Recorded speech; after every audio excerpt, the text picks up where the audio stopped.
AP నూతన intelligence chief గా కుమార్ విశ్వజిత్, అతుల్ సింగ్ పేర్లను ఈసీకి ఏపీ సీఎస్ సిఫారసు చేసింది. అదేవిధంగా విజయవాడ సిపిగా పిహెచ్డి రామకృష్ణ, త్రివిక్రమ్ వర్మ, వినీత్ బ్రిజ్ లాల్ పేర్లను సూచించింది. వైసీపీకి అనుకూలంగా వ్యవహరించాలని ప్రతిపక్షాల ఫిర్యాదులు చేయడంతో AP intelligence DG PSR Anjaneyulu Vijayawada CP Kanthi రాణాను ఈసీ బదిలీ చేసింది.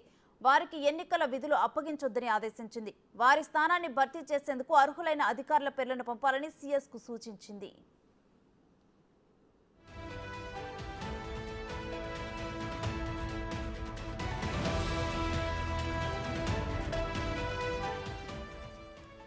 ఏపీ నూతన ఇంటెలిజెన్స్ చీఫ్ గా కుమార్ విశ్వజిత్, అతుల్ సింగ్ పేర్లను ఈసీకి ఏపీ సీఎస్ సిఫారసు చేసింది. అదేవిధంగా విజయవాడ సిపిగా పిహెచ్డి రామకృష్ణ, త్రివిక్రమ్ వర్మ, వినీత్ బ్రిజ్లాల్ పేర్లను సూచించారు.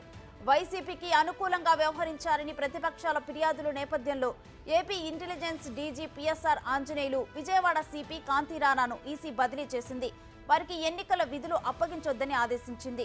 ఇక వారి స్థానాన్ని భర్తీ చేసేందుకు అర్హులైన అధికారుల పేర్లను పంపాలని సీఎస్ కు సూచించింది.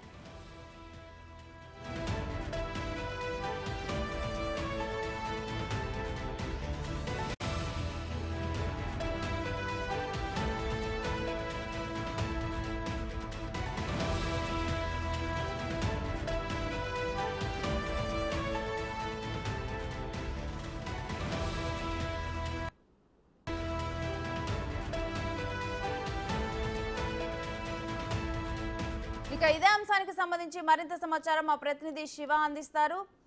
శివ, మొత్తం మీద చూసుకుంటే కనుక నిన్న సాయంకాలం ఆంధ్రప్రదేశ్ లో ఇద్దరు సీనియర్ ఐపీఎస్ అధికారులపై బదిలీ వేటు వేశారు. ఒకరి AP intelligence chief PSR Anjaneyulu, రెండు విజయవాడ నగర కమిషనర్ కాంతి రాణా.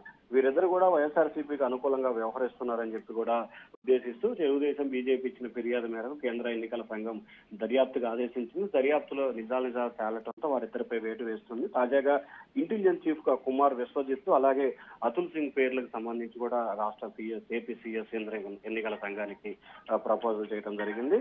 అలాగే విజయవాడ నగర కమిషనర్ కి సంబంధించి కూడా పిహెచ్డి రామకృష్ణ, త్రివిక్రమ్ వర్మ, విజిత్ బ్రిజాల్ పేర్లు కూడా ప్రపోజల్ చేశారు. అయితే ఈ ఇద్దరులో ఇంటెలిజెన్స్ చీఫ్ కు సంబంధించి ఇద్దరు, అలాగే వీటికి సంబంధించి ముగ్గురు, ఐదుగురులో కూడా ఇద్దరు పేర్లు కేంద్ర ఎన్నికల సంఘం ఖరారు చేసి ఈ రోజు సాయంత్రానికి నోటిఫికేషన్ విడుదల చేసే అవకాశాలు కనిపిస్తా ఉన్నాయి.